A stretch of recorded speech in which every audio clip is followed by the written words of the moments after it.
Good afternoon, all. Camelback Trading 2724 coming to you this Friday afternoon, June 19th. We're looking at the last 4 days of the SPY ETF market profile here on Window Trader. And after a stellar start by the bulls, they absolutely fall apart in probably 1,000 times worse than how the bears fell apart yesterday. At least the bears managed to keep things relatively in their favor as we trade inside M period yesterday after they failed on the inside day down. But today we gap higher. I have a weak high. Now remember, the ES and SPY were totally different today. So the ES looked above the 3-day balance and came back into it. Now balance rules tell you, you look above a balance and fail, eventually you get to the bottom of it. I didn't think it would happen today, but it did. As far as the SPY, we have a weak high against Wednesday's high, and that's all we saw of that. We had an open reverse, basically an open reverse down, drive down, right? We opened, popped high a little bit, reversed right down, and never, ever saw the opening again. We won time frame down all day until K period. I'm not going over my trades because I had a horrible day and it'd be silly to even tell you what I did. Let's put it this way. Anything I could violate, I did, and had a horrible day. So basically, I'll tell you what you should have done. Good thing, again, in my trading room, people were basically not doing what I was doing. And that's a good thing because I was telling them what we're looking at, and I'm doing the opposite. We have a trend day down, double distribution day, the single prints hold.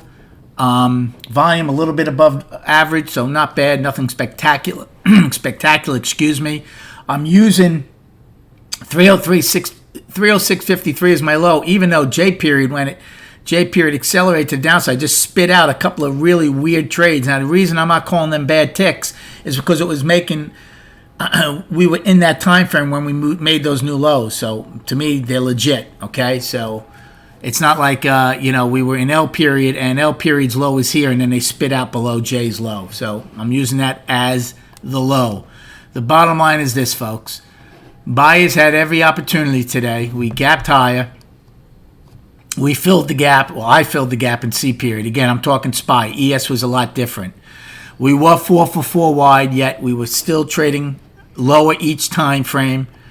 Got to the POC. Got to the afternoon pullback low, took out yesterday's low, ramped down, had a lot of trouble getting back into yesterday's range. It looked like it might. Actually, it did in K and L. And again, thought we might. Incredibly, L got to G's high to the tick. You talk about mechanical. M couldn't take out L's high, and that's all she wrote. We have an outside day down. So basically, value was started higher on the day. My value ends up overlapping to lower in the SPY, almost totally lower. Yes, you could have made money on both sides early on because we were coming back into the initial balance. But that stopped in E period, and it certainly stopped in F. And we never saw it, and that game was over.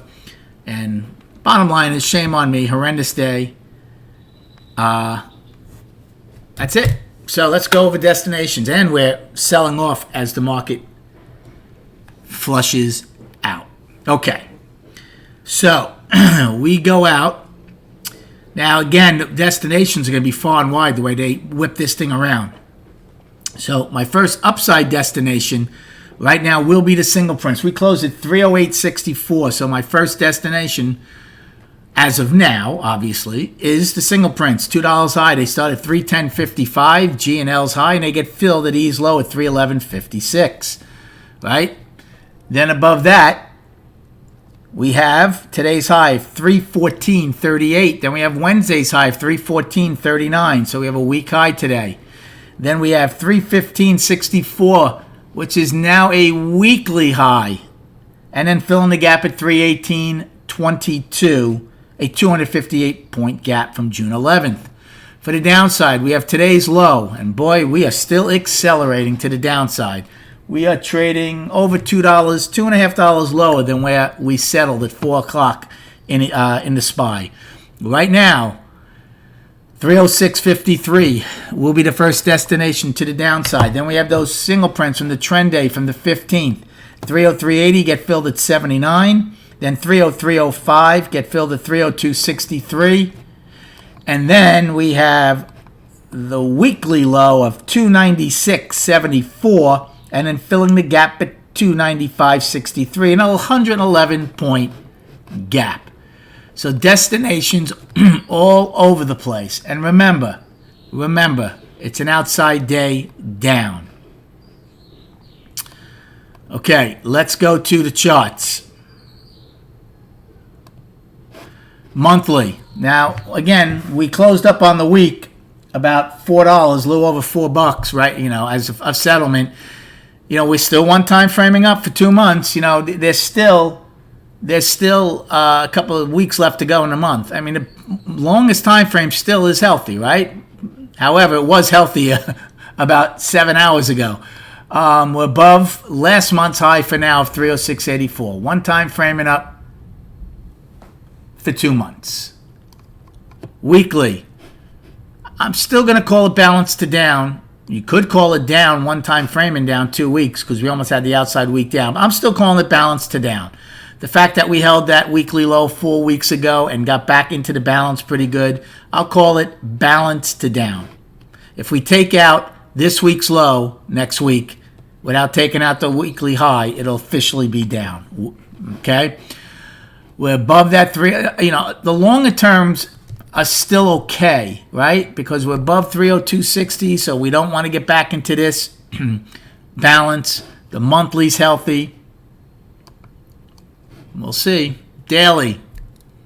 4-day balance, right? So the 4-day balance now is Tuesday's high and today's low. Although, look at this. They just changed today's low to 307.20. That's very interesting.